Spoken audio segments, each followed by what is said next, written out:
Welcome to In Body, In Mind. Join us as we explore the world of alternative and complementary health, wellness and life experiences. Josh Ball stands as a successful photographer in the southwest of Western Australia. His story is a testament to the transformative power of self-discovery and the beauty found in passion. Josh shares his candid and inspiring journey filled with life's ups and downs that ultimately led him to a life fulfilling his deepest desires. It's a reminder that self-discovery is a continuous journey and the answer we seek lies in the most unsuspected places.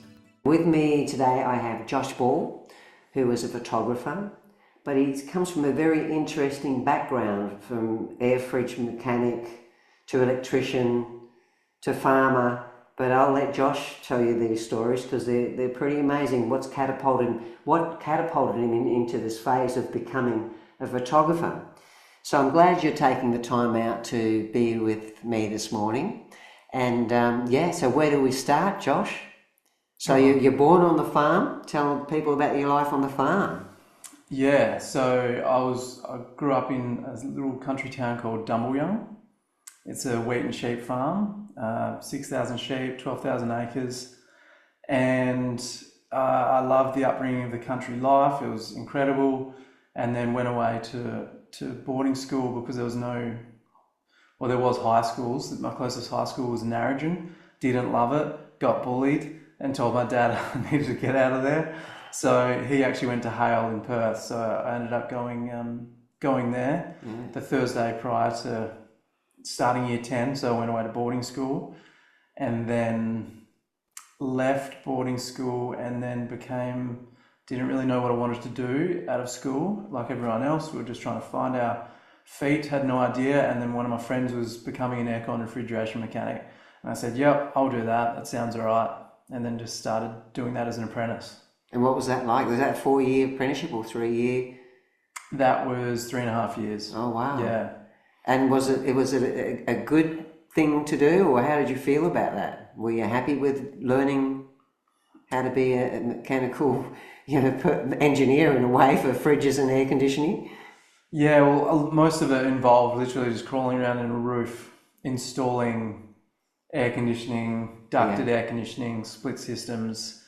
And I guess at 18, you don't really have a clue what you want to do, but just because your friend's doing it, it's a path that opens up. So I thought I'll just continue down that because he's doing it. I don't know what I'm still trying to find myself, figure out what I want to try and do. So that was just it. So I went and did that, and I didn't love it. Right. It wasn't super enjoyable, but I ended up just wanting to commit and finish the trade. I didn't want to cut it short. I just committed to doing it. And I came out of that as a tradie, an aircon refrigeration mechanic, and I thought, well, on top of this, being an electrician goes hand in hand with installing an aircon. Absolutely, good idea. So I thought, if I can install an aircon and I need to get an electrician in, why don't I? This is a great idea. Why don't I just go and be an electrician so I could do it all? So I said, all right, I'm going to do another trade. Another apprenticeship. Oh gosh. So there's another 3.5 years. I was an apprentice for, so about 7 or 8 years in total. I went away and did my electrical apprenticeship. And that was really challenging because I wasn't super smart at maths at school. Yeah, there's a lot of maths, I know. Really hard. Yeah. It was hard work. But again, I just gritted my teeth, studied and got it done after 3.5 years again of studying as an electrician. Apprentice, I got that done, and then at the end of that, that was more enjoyable. Okay. 2 years in, there's a variety there, isn't there? Not the same sort of the roof and the it's a whole variety in it. I mean, from Telstra actually putting long connections underground to So it's more interesting. Yeah, street lights to houses, to commercial, to schools, to buildings in the city, all sorts of such a different variety. Mm-hmm. So that was in Subiaco. I started off as working in Balcatta, and I didn't really get along with the boss. And I actually I could work hard, but I don't think I was that good at being an electrician at the start. And I didn't really get along with my boss. Second year in, he's like, "Nah, you're sacked." So I got sacked, and I was like, "Okay, what do I do now?" I had a. How did you feel when that happened? I mean, were you happy that he sacked you, or were you Yeah. disappointed in yourself, or like He was just really hard to get along with. Yeah, and okay. and it was a struggle. I was pretty happy because I was stoked I got out of there. It was Yeah. like you'd be a little bit naive back in the day. You're just trying to just work. Because how old would you have been at that time? I guess I was 18 when I did my Fridgie. I would have been about 22 Yeah, yeah. ish, thereabouts. Mhm. I was disappointed, but I was also happy because it was like I got to leave that company and find other things. And in the end, it's crazy how the world works. Stephen Murphy Electrical, I applied for him to work for him in Subiaco, and it turns out he loves employing a lot of other country guys that go to private schools. So I ended up finishing off my apprenticeship Wow. with Stephen Murphy Electrical in Subiaco, and there was a lot of other tradies working there from around the country. Yeah, I remember that the bush. business actually when I was living in Perth. Yeah. Yeah. So the other tradies that worked there were from around like other farms. Wow. So farmer kids as well.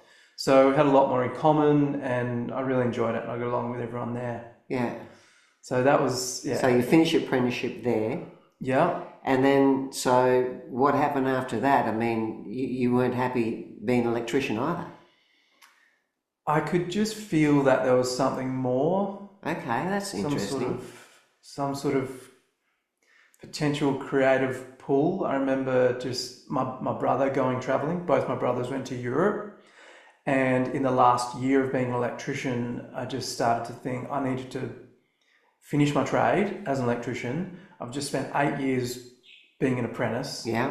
Basically one after the other. I've got to go. I've just had this pull to go and travel the world. And because my brothers did it, and I just had this creative pull to see the world and try and find some new experiences instead of living this Perth bubble that I was experiencing. Yeah. Yeah. So you travelled for how long? I ended up just planning on 3 months.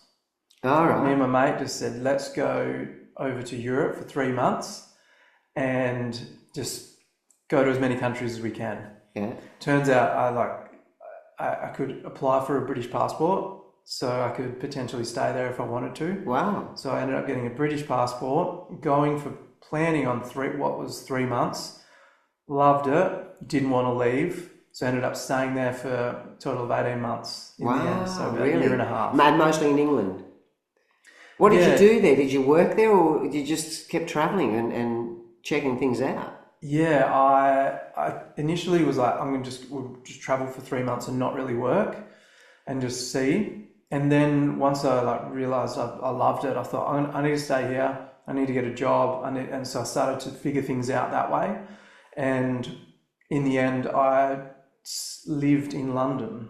So I thought, well, this can be a really good base. A lot of other people I knew were living in London as corporate or as a tradie, because as an electrician, you can actually get a job pretty easy there. Wow. The Australian certificate converts straight to the English. Wow. Okay, that's good. So, yeah, and I actually had a girlfriend at the time. So I was like, I'm staying here. What do you think about that? Okay, all right. So throw a bit of a spanner in the works. But she ended up saying, well, you know what? I actually love London. I might come over and live there with you, and then we can just travel. So we did. My mate Henry ended up staying there for 8 years in the end. Yeah. And I lived in London for 9 months. I'm a country kid. I don't love the city. It's really busy. I know. I've been there. It's yeah, it's hectic. It's super busy. Yeah. But I knew that if I lived there, I could experience different countries and just work as a tradesman in London. Yeah. So I did, and so my ex-girlfriend at the time came over. We lived in London, in Fulham, and I just worked as an electrician, different places around the city. and then just went traveling like all around Europe. Oh, And got to nice. see Yeah. all of Scandinavia, a lot of like Eastern Europe, Germany, Austria, and places like that. Yeah. So it was amazing. And so, what made you leave? I think we were just not really enjoying London. In the end, we were just like, this is the weather, the people, we just weren't city people. Yeah. And we'd seen a lot of Europe, and I think we just felt like it was time to come home. Yeah. So we just called it around Christmas, I think in 2017. Yeah. Yeah, and so you came back home, and then what happened when you came back here? You went straight back into doing electrical work? yeah. So went back to living in Scarborough, where I was living out prior to going to Europe. And that girlfriend moved in with me. I lived in Scarborough, and then things just didn't really go to plan. I wasn't loving living in Perth either. I could still feel this need for something. creativity. I guess I was maybe subconsciously searching for something. When I was traveling around Europe, I had a GoPro, and that really filled me up. I was taking videos, like in all these little trips when we go to different countries. I would just film and take photos on my GoPro, and there was something there. And actually what ended up happening is that a friend of mine, or a friend of my ex-girlfriend, had a camera. It was a Canon 7D, and he ended up saying, can you please take that camera home, because I've got too much gear to take home.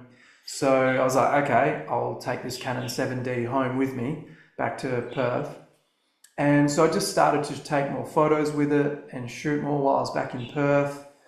And that combined with the GoPro and like the experience of shooting things and around Europe, and just seeing, it sort of opened me up to experiences that I'd never really seen, created a lot more, seeing the world in a bit of a different eye through the lens, I guess. Well, yeah, that's what I think is really interesting about being a photographer, because what are we looking at?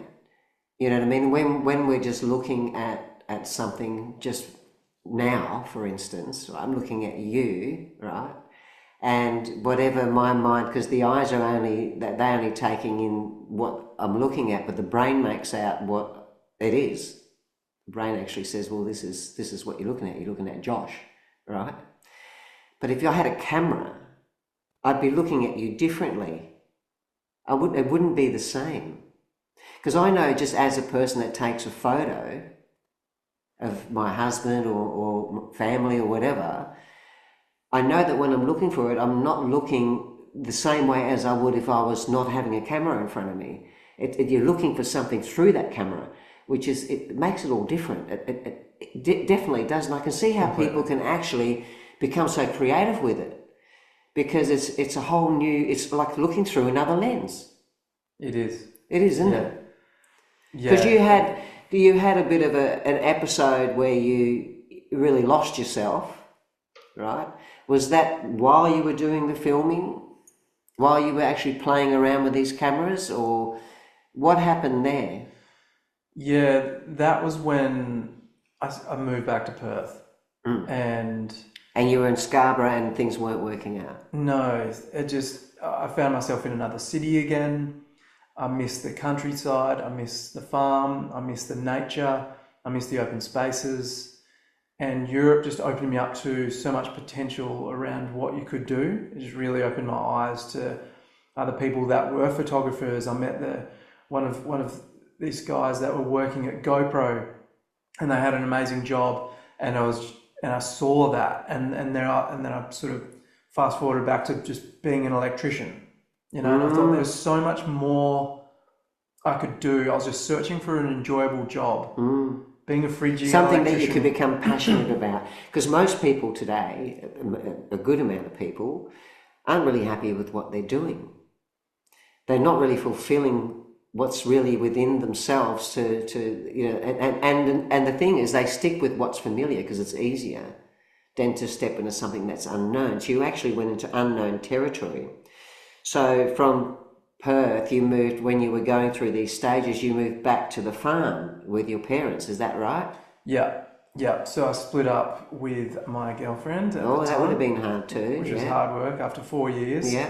and just said, I've got to go. There's something here I that I've need got to to figure something pursue. out. Yeah. Yeah. I was really lost, and Europe was amazing, but it just twisted me in a way that I realized that there's something else out there that I need to pursue. What were you thinking more on it, like in depth? I mean, when you can say you're lost, but what sort of loss did you feel? You know what I mean? Like, you can all say, "Oh, I got lost," but what's really happening with you mentally at this stage? How are you feeling about yourself? Yeah, pretty average, really average, because this also probably comes back to comparison. I saw a lot of my friends around 29, sort of nearly hitting 30, Yeah, and doing it. and just going up in Chevron, running businesses, climbing the ladder, whatever it is. And there I was, a tradie, just unhappy with what I was doing, feeling like there was something else. I think I was searching for something else. Yeah. I knew that what I was doing wasn't it, and there was just a calling to move back to the farm with my Canon 7D, which become mine in the end, and just take photos, because that was the one thing that lit me up. And coming from that breakup, it just destroyed me, because I'd lost my identity as an electrician in Perth. Yes. I'd lost my girlfriend. That's another identity, yeah. And I'd now just become starting fresh as a farmer. Yeah. And I was nearly 30 years old. Yeah, okay. And so, because all your friends at the same age are doing really well, you're feeling that you're sort of like below par, I guess, you're thinking you're not going to get there. Completely. Yeah. Yeah. And so then you went to a retreat for a week of mindfulness, and was that for longer than a week? So that was after leaving the farm. Ah, okay. That was only about So you 6 were months still ago. searching. Yeah. You still took all these photos, still searching, leaving the farm. Yeah, so farmed for 2 years, still searching. Wow. But what I would like to say is, I think, was that the slow shift is, after breaking up and going into the farm, having that, I had a complete meltdown, had a panic attack on the farm. I remember a weekend where my parents left, my brothers left, and I was left to run the farm. Yeah. And I was still, I guess, grieving the ex. I was just you'd lost yourself. Yeah. And then feeling that you were less than because everyone else was more than. Absolutely, that's beautiful panic attack material, really. Yeah, it was so intense. I was just basically on the ground, and I remember calling a friend, just going, "I've got to come to Perth. I got to leave the farm," because I couldn't even function. There's no way I could do anything. No. And so I got in my car and just said to Dad, "I'm leaving the farm. I don't feel good. I'm going to Perth." And so I just went and caught up with some friends in Perth and just tried to settle myself. Yeah. And that was a full meltdown and a really bad stage in my life, because I was so lost and confused and lonely and trying to find my path. For that first year on the farm in 2018 was horrendous, and I started, like, I thought, okay, I need to change here, because I went into a very anxious state every single day. It was just waking up feeling shitty, waking up feeling anxious, not sleeping well, going down, quite a depressive state. It would have been between depression and anxiety. 100%. Would have been like a wave. Yeah, it was horrible. Yeah. And I knew that I was better than that, but I did not know how to get out of it. So I ended up just, I was basically like crying to my parents every night at dinner. Oh, wow. It was like, it was a really horrible time. And my parents just didn't know how to cope with that. Mm. So it would have been really tough for them too. That it was hard work, and my mum said, "You need to go and see someone." Mm. So I made the decision to go and see a psychologist in Narrogin, and which was 45 minutes drive from our farm. And that put me on a path to, become a little bit more self-aware, figure out what I want to try and do. I had so many different options. I wanted to be a firefighter as well, and I was thinking I could be a firefighter. But there was this camera thing, this creative thing that was deep down, sort of a deep passion, and that was like pulling at me as well. And it was just all these multiple things that were going on. I just didn't know what direction to take.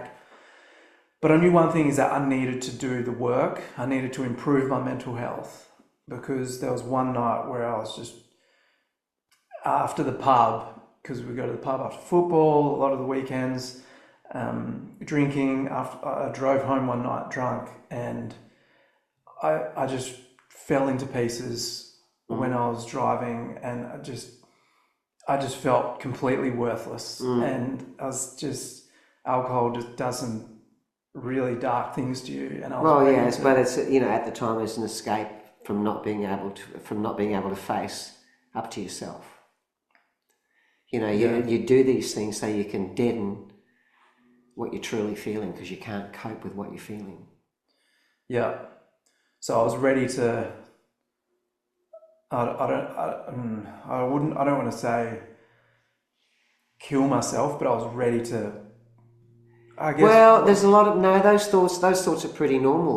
When people are in that sort of state, to actually think, I don't want to be here anymore because I can't cope. Yeah, that's very natural when we're talking about you actually going through this situation for quite some time. It's not just an overnight thing. This is a build-up, and it gets to the stage where you just can't see a way out, and you become totally helpless. Yeah. And also, I think being a male, I think men find it incredibly hard to be vulnerable and to actually say to someone, "Hey, I feel like shit. I'm in a really bad way." Men find it harder to say than women, because women can be emotional. They're brought up to be emotional, and nurturing. But men have got to be tough. They can't cry. They can't really. They've got to get on with life, pick themselves up, and move on. But we're human beings. We all have the same emotions. And to hold those in for such a long time, we're talking about, you're coming back from England, breaking up with your girlfriend, going on a farm, trying to find yourself for a couple of years. That's a real slow process of, coming to where you were at the time, totally just helpless. Yeah, that was the feeling. Completely helpless. And I was like, I've had enough. I'm done. And I pulled up on the side of the road, and I was like, you've got to just pull it together.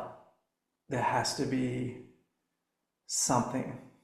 So you still had that little flicker coming back at you saying, yeah, don't give up. Yeah.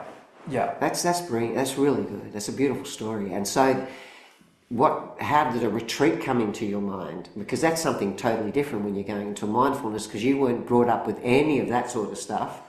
You were brought up with hard work on the farm, and I know that the farmers work so hard and get so little for it most of the time, but it's their thing, it's their passion, Yeah. Well, the retreat came later, is the one where I sort of had some. Yeah. The main awakening though, the retreat came later on the path to becoming better with my mental health. Okay. So that was probably 3 years later. Okay, all right. So what happened in that 3 years? Well, I picked myself up and I said, I'm going to do whatever it takes to get my mental health right. And so I sat on the tractor or any single vehicle I was in on the farm, and I would listen to mental health podcasts, psychology podcasts, dive deep into neuroscience podcasts, photography podcasts, the manifestation podcasts, anything that would just improve my mindset. Well, yeah, because you start listening to things that you didn't know about yourself, because you'll start to hear things and you'll think, hey, wait a minute, that makes sense, because I think like that sometimes. So you start to become more aware of your thoughts. Yeah. Yeah, and that's what happened. That's beautiful. That's what happened. So every single day I got up and listened to my mindfulness, awareness, psychology podcasts. And I was shooting more with my camera, with my 7D. I would just go to Bremer Bay by myself. I would take photos. And then I was starting to think, well, okay, there's something to live for here. Yeah. This camera the camera saved my life. The camera is what got me through those dark days because of the passion that it lit up inside me. So the camera taking photos combined with the mental health podcasts and things that I would do, including exercise. I started to meditate. I started to do a bit of breath work. I started to journal. I started doing everything that these mindfulness people were saying on these podcasts. Yeah. I would talk about it to people in the pub, and they'd be like, "What are you talking about?" You know? So I had to almost hide all the things that I was doing because of the farmer country and there's no understanding. Most people don't understand all that thing, and they even think, like, even with yoga, that I'm a yoga teacher. But you actually find that some people will think, especially if you're chanting, and I remember thinking this myself. If you were chanting, that had to be a cult, it had to be a religion. It couldn't just be something spiritual. And spiritual to me is, because we don't have a guru, we don't have anyone that we bow down to, we only bow down to ourselves. Because God, if you want to mention the word God, I used to find that really hard to say that word because I was a real atheist. But God is within us. So that was the message that, if you look at the Bible, some of the things that they say in there is, do unto others as you do unto yourself. There's all these little lines in there and you're thinking it's actually in you, and that's what you need to, and then you get to understand that everything comes from you. The world is the way it is because of the way we are, But having that camera, you're looking through different lens. Yeah. So and it's almost like, and I had this on my Instagram page recently, actually. I think I did. Yeah, I did. Imagine, instead of looking at people, looking at a person, you were looking at their soul. That would change your whole perspective on what is beautiful. That relates to the camera. To the camera, and I would even piggyback on that and go, I was looking at their story. Beautiful. So, well, the story is what's inside them. Yeah. And that created the passion for storytelling. Yeah. In photography for me. And I think creativity was the thing that was laying dormant. What you're saying, the world within us. Yeah, it's within us. I think creativity and photography was dormant inside me, but I needed to have those episodes, the dark times, in order for me to make the change and cut the shit and remove myself from those patterns, those thought patterns of being a farmer, whatever it is, the male standard thing, and go, hang on, I need to lean in to this creativity that is within inside me and pursue that. And the moment I let go of all the ego of what I should be and started to realize I need to chase photography and this creativity, everything started to open up for me. Doors open up everywhere. Yeah. Because you recently did, was approached by Canon, I believe, and you did a talk at Cannington in Perth. Yeah, that's true. So that's pretty... Yeah, and that actually is crazy because I started to manifest things and created a vision board, and on that vision board in about 2020, I wrote, I will work for Canon Australia. Really?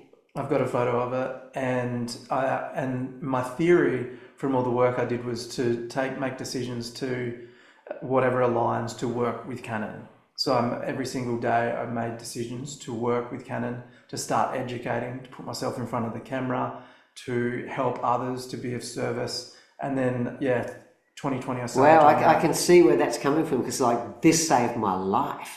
Yeah, that's the deep and passion. You've got that connection with that camera. Yeah. Yeah. So That's beautiful. in 23, Yeah. they emailed me and said, we like what you're doing. We like the education. We'd like you to make some videos for us, for our social media. So That's just fantastic, isn't yeah. it? How exciting.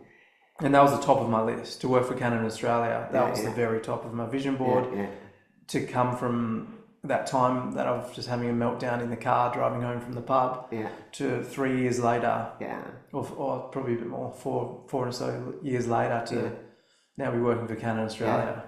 And you're right about, having to go through all those struggles, because they say that, you need to go through the struggles to find out who you are. Yeah. Unfortunately. But some people don't know that, I guess, and they stay stuck in that realm of not being able to help themselves, and they're not being sick most of the time because their body just is getting the wrong messages about themselves. Because if your the brain is like a government. If you've got a bad government, the whole country suffers, right? Well, the brain is in charge of trillions of cells, and if you're giving it negative feedback, all those cells will feel negative inside your body. Same thing, no different. Yeah. So do you want to, and as Tom Dooley would say, choose your thoughts wisely because they're real. That was his little. I love that line. It's because it's true. You need optimistic self-talk.